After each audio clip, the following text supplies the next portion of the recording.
윤 전 예. 대통령의 모습도 지금 나왔습니다. 지금 서관의 입구를 향해서 걸어가고 있고요.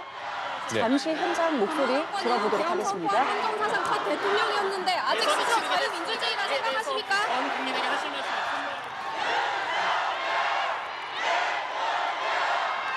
예, 지금 보신 것처럼 기자들이 여러 질문들을 굉장히 빠르게 질문을 했습니다마는 윤 전 대통령 아무런 대답을 하지 않고 아무런 말도 하지 않고 일단은 법원 안으로 들어갔습니다. 포토라인에 서지도 않았고요. 메시지도 내놓지 않았습니다.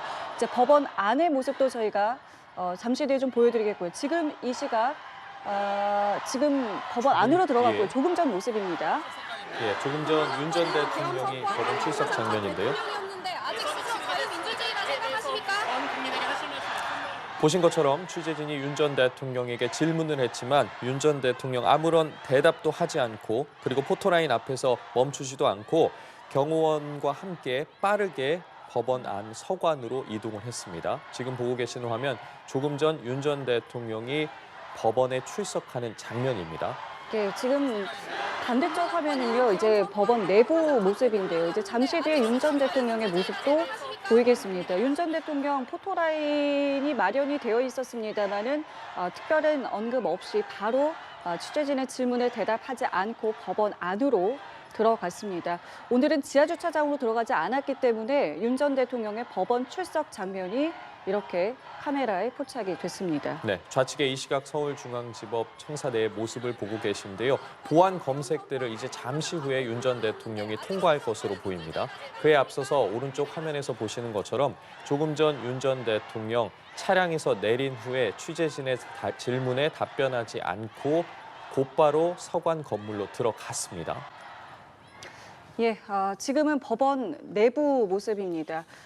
윤 전 대통령이 지금 법원 안으로 들어갔기 때문에 잠시 뒤 이제 법정 안으로 들어가는 모습 또한 저희가 화면을 통해서 보여드릴 수 있겠습니다.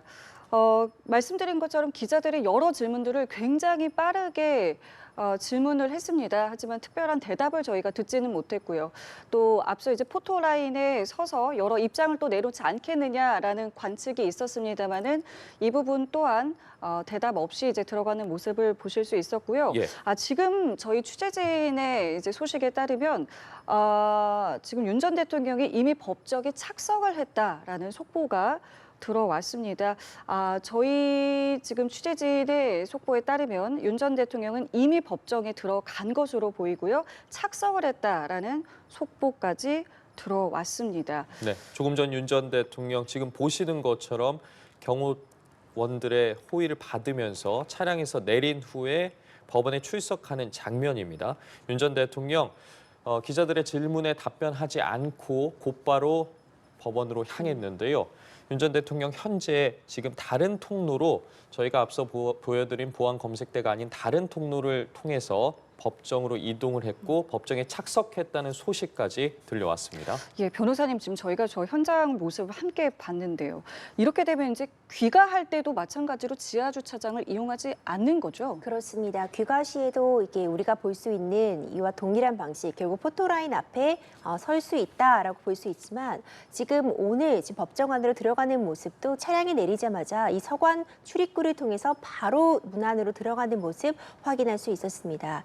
재판 전에 어떤 입장을 표명하는 것이 적절하지 못하다라는 판단이 있었던 것 같고요. 또 대선을 앞두고 있는 민감한 시점이라는 점, 이런 부분들이 감안해서 추가적으로 어떤 기자들의 질의응답에 전혀 답을 하지 않고 바로 입장하는 모습, 법원 안으로 들어가는 모습 확인할 수 있었습니다. 예, 지금 변호사님께서 말씀하신 것처럼 지하 주차장이 불허가 됐기 때문에 지금 들어가는 모습도 저희가 보여드렸지만 이 재판이 끝나고 나서 귀가하는 모습도 저희가 확인을 할 수 있게 되겠습니다. 지금 이 시각 이제 윤 전 대통령 법정에 착석을 했고요. 또 이번에는 지난번 이제 재판과는 달리 재판정 안의 모습은 또 공개가 되지 않습니다. 그렇기 때문에 관련 소식은 저희가 속보를 통해서 여러분들께 전해드리도록 하겠습니다. 네, 이제 10시 15분부터 15분쯤 후가 되겠네요. 3차 공판이 진행이 되게 될 텐데 지금까지 남은 시간 동안 이뤄지게 되는 절차라고 해야 될까요? 어떤 부분이 좀 주목되는 점이라고 해야 될까요? 그렇죠. 10시 15분에 재판이 시작되기 때문에 그 전에 일단 피고인이 피고인석에 착석을 하게 되고요. 변호인단과 오늘 있을 재판에 대한 이야기를 나누게 됩니다. 전략을 짤 수도 있고 준비를 하는 시간 같고요. 재판이 시작되면 재판관들이 들어오게 되고 일어나서 인사를 한 이후에 이제 본격적으로 재판관도 착석을 하게 되면은 본격적인 재판이 시작되게 된다고 볼 수 있습니다.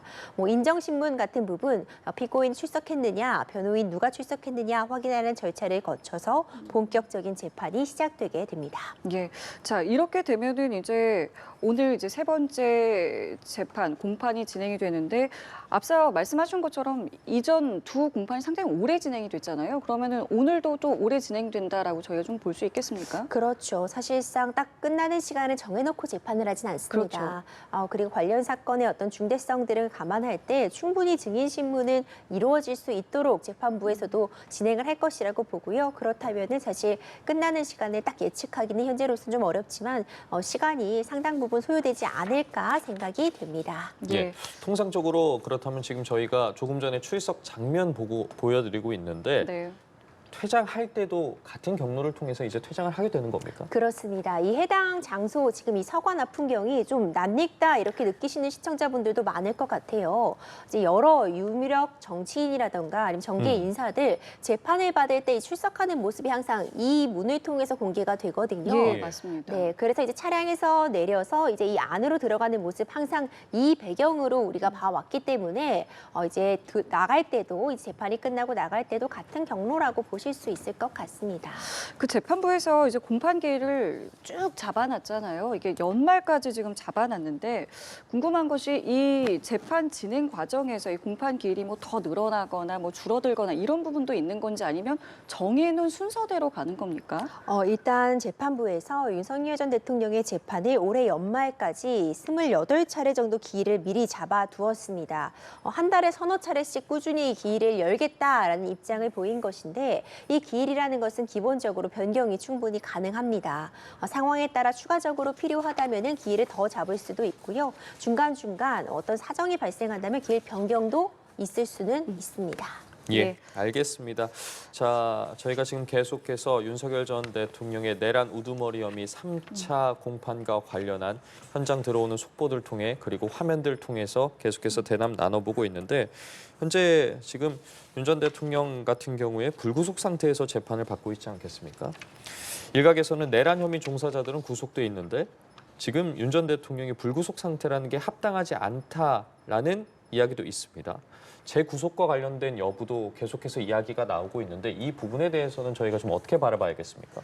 관련자들이 구속이 되어 있다. 이제 이 부분은 이제 고려가 될 만한 사정이 될 수는 있겠지만 일단 구속 취소 결정이 있었기 때문에요. 동일한 사유로 다시 구속하는 것은 어렵다고 보여지고요. 다만 지금 새로운 혐의들에 대한 수사도 계속해서 진행되고 있습니다. 대표적인 것이 적법한 체포에 부당한 방식으로 불응했다는 점, 특수공무집행 방해 같은 부분도 수사가 진행되고 있거든요.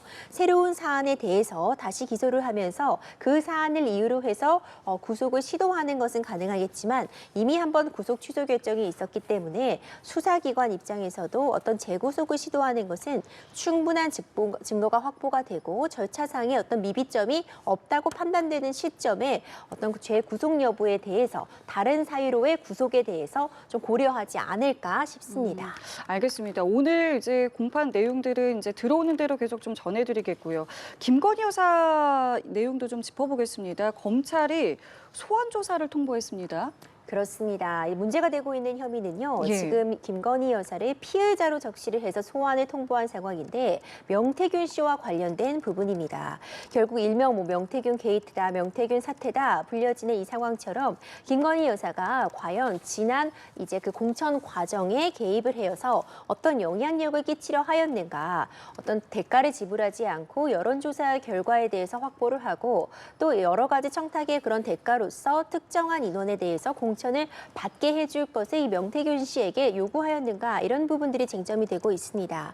이전에도 김건희 여사의 대면 조사 필요성을 검찰 측에서 주장하면서 여러 차례 일정 조율을 시도했으나 일정 조율이 이루어지지 않고 소환에 불응을 했었거든요. 이번에 이제 정식 절차가 개시되었다고 보여집니다. 정식으로 이제 검찰 측에서 날짜를 통보해서 대면 조사를 요청할 것이고 아마 지금 이 대면 조사 요청에 응하지 않을 가능성이 좀 높다고 점쳐지고 있는데 계속해서 소환에 불응한다면 특히 3차례 이상 정당한 사유 없이 소환에 불응한다면 이제 강제 조치라고 볼 수 있는 예. 영장 발부 가능성 이런 부분들이 논의가 될 수 있습니다.